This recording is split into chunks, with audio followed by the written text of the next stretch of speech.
sélection que j'ai eue à l'équipe nationale. Donc j'ai fait mon combat au championnat d'Europe. C'était une finale, j'ai gagné par KO au premier round. Et je enchaînais dans la foulée la semaine d'après pour un Open mondial pour mon premier combat en classe B que j'ai gagné.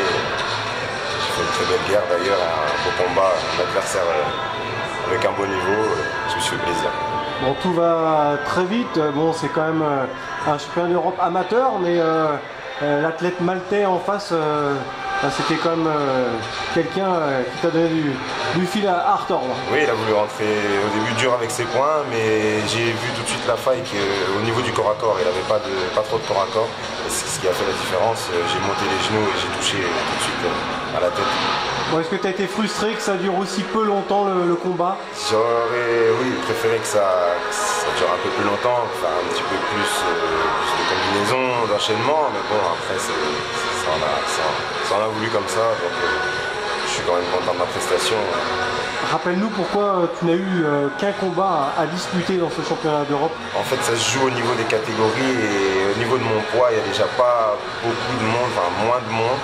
Donc je pense que c'est à cause de ça qu'au niveau des inscrits et au niveau du poids, c'était pas dans cette catégorie-là qu'il y avait plus de monde. T'as un poids plume alors. Il va falloir que tu t'étoffes si tu veux combattre des mastodontes. On va dire ça. Bon, le week-end dernier alors, les sensations sur ce combat en classe B? Le week-end dernier, gros combat, belle guerre. J'ai réussi à bien m'exprimer, boxer propre, poser, avec des bonnes combinaisons, peu de déchets. J'étais vraiment content de mon combat et c'est très prometteur pour la suite. Bon, ce qui te reste à améliorer à chaque fois, c'est le point, c'est ça? Est-ce que c'est toujours le cas? L'anglaise, oui, les points, oui, c'est sûr que c'est un peu mon défaut, mon point faible, on va dire. Bon, après, j'ai quand même pas mal progressé durant les 6 mois derniers. Je suis en évolution constante, donc on continue le boulot et jusqu'au dernier réglage. Oui, tu as axé là-dessus lors des derniers entraînements, tu as mis plus d'intensité? Oui, sur l'anglaise, oui, beaucoup plus. Et on voit d'ailleurs sur le dernier combat que ça a payé.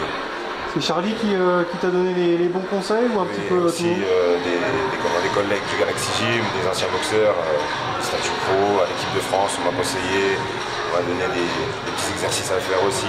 Donc là, je vais poursuivre pour peaufiner tout ça. Qu'est-ce qui t'attend justement désormais? Désormais, j'avais des combats fin d'année là, mais j'ai eu des désistements, donc on est en train de voir pour les adversaires. Normalement, je devrais avoir 1 ou 2 combats là, sur la fin de l'année et après, ça va poursuivre dans l'année. Après, je vais préparer les championnats de France aussi que je vais faire en classe B. Donc il va falloir que je m'entraîne bien et que je sois prêt. Oui, en 2020, c'est ça la grosse échéance? Ce sont les championnats de France? Ça se passera où? À Paris. Paris à Japi, à la salle Japi. Ouais. Il y aura un sacré niveau, là, ce sont les meilleurs Français de la discipline. Exactement, ça va monter un peu en intensité. Est-ce qu'il y a le championnat du monde dans un coin de ta tête? Est-ce que ça existe en amateur? En amateur, oui, mais pour l'instant, c'est pas mon principal objectif. J'ai envie de faire mes classes correctement, prendre mon expérience et après, une fois que je serai en place déjà en B, on va aller chercher les gros combats. Bon, on sait que tu as les pieds sur terre, mais est-ce que dans un coin de ta tête, tu aimerais passer professionnel? Oui, bah après, comme je le dis, hein, j'ai toujours répété, c'est selon l'évolution, selon comment Il va évoluer. Voilà, je vais évoluer sur le ring, je vais voir avec les combats les échéances que je vais faire. Et puis voilà, après si je reste assidu et comment que je boxe régulièrement, il n'y a pas de raison. Après, j'ai pas envie d'aller trop vite non plus, comme je dis, j'ai envie de prendre plaisir et pas griller les étapes. Oui, parce que c'est pas facile de concilier le travail et les entraînements. Il faut trouver une source de motivation. Comment tu fais pour garder cet œil du tigre, comme on dit? Je me dis qu'il y a un temps pour tout. Il y a un temps pour la vie professionnelle, le travail, l'argent et aussi après le sport. Donc comme j'ai des horaires assez souples, oui, et puis bien aménagés, j'arrive à faire les deux. Donc pour l'instant c'est parfait. J'espère que ça continuera comme ça sur toute ma carrière. Enfin, qu'est-ce que tu fais pour te décontracter, justement pour faire le vide dans ta tête? Est-ce qu'on t'a conseillé? Moi, je fais des petites sorties, j'essaye de pas tout le temps penser boxe, même si voilà, il faut pas oublier les entraînements, tout ça, mais voilà, j'essaie de pas trop me mettre de pression non plus dans la tête. Je sais que voilà, j'ai un entraînement, je travaille pour mes combats, donc après voilà, il n'y a pas raison que je me stresse ou que je me mette une pression supplémentaire inutile. Est-ce que tu fais un travail sur le stress? Est-ce que tu fais du yoga ou de la sophrologie? Est-ce que c'est conseillé? Non, du tout. Après, moi, je pense que c'est plus le mental qui fait que.